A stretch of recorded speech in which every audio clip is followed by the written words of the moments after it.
कहानी का नाम सन्नाटा की साजिश। रात गहरी थी। आसमान में बादलों की काली चादर छाई हुई थी। गांव का घना जंगल अजीब सन्नाटे में डूबा था। हवा के ठंडे झोंके, पेड़ों की सरसराहट और झींगुरों की आवाज ने माहौल को और रहस्यमयी बना दिया था। रघु, गांव का सबसे निडर व्यक्ति, आज अकेले जंगल के बीच उस पुरानी हवेली की ओर जा रहा था। लोग कहते थे कि वह हवेली शापित है। वहां जाने वाला कोई भी इंसान कभी लौटकर नहीं आया। लेकिन रघु को इन बातों पर यकीन नहीं था। उसके लिए डर एक मानसिक भ्रम था। रघु के कदम तेज थे, लेकिन दिल में हल्का सा डर भी था।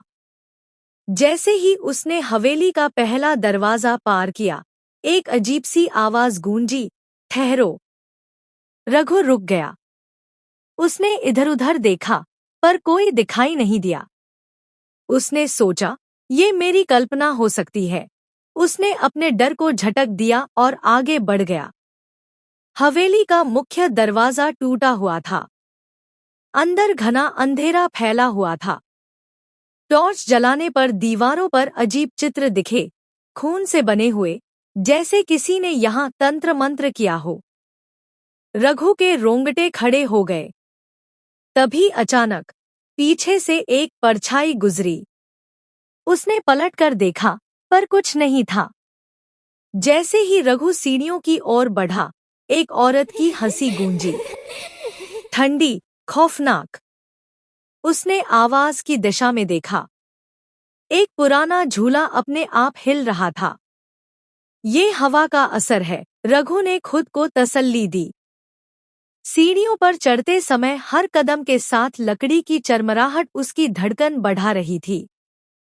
ऊपर पहुंचते ही उसने देखा, एक कमरा बंद था। दरवाजे पर बड़ा सा ताला था, लेकिन ताले पर ताजा खून के छींटे थे।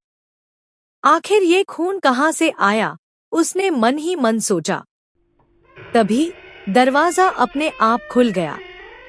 अंदर का दृश्य देखकर रघु के होश उड़ गए। चारों ओर दीवारों पर इंसानी हाथों के निशान थे। कमरे के बीचों बीच एक बड़ा सा लकड़ी का संदूक रखा था। वह संदूक अजीब आवाजें कर रहा था, जैसे अंदर कोई जिंदा चीज हो। अब या तो मैं इसे खोलूंगा, या हमेशा के लिए इस रहस्य को छोड़ दूंगा, रघु ने फैसला किया। उसने अपनी कुल्हाड़ी निकाली और ताले पर जोर से वार किया। ताला टूट गया। जैसे ही उसने संदूक का ढक्कन खोला, अंदर से एक तेज रोशनी निकली। उस रोशनी के साथ अचानक कमरे में अजीब घटनाएं होने लगी। दीवारों पर खून की लकीरें तेजी से बहने लगी। झूले की आवाज औरत की चीख में बदल गई। रघु ने संदूक के अंदर देखा। वहां एक पुरानी डायरी रखी थी। उसने जल्दी से उसे उठाया और पढ़ने लगा। डायरी में लिखा था, अगर तुमने ये पढ़ा है, तो अब तुम इस हवेली का हिस्सा हो।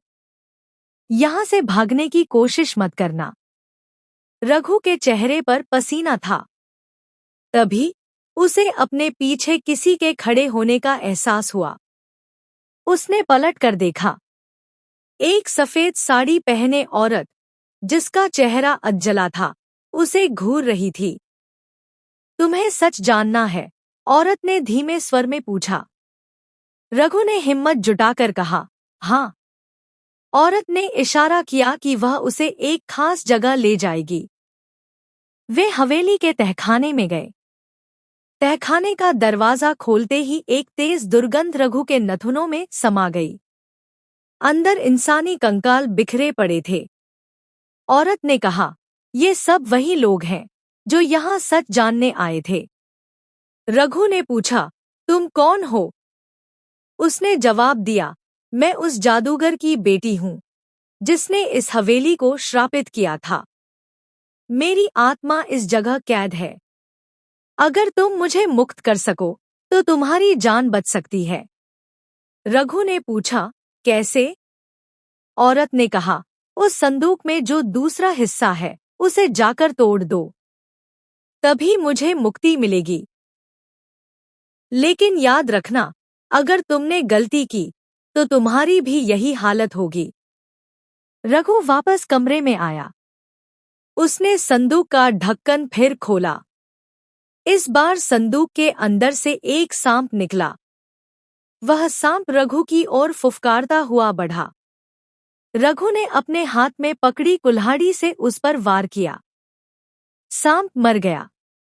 संदूक के अंदर से एक छोटा सा ताबीज निकला।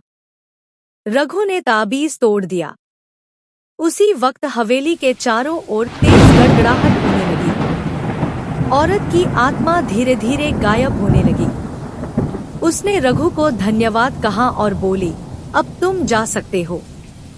लेकिन इस हवेली की कहानी किसी को मत बताना, वरना तुम्हारी भी यही दुर्गति होगी।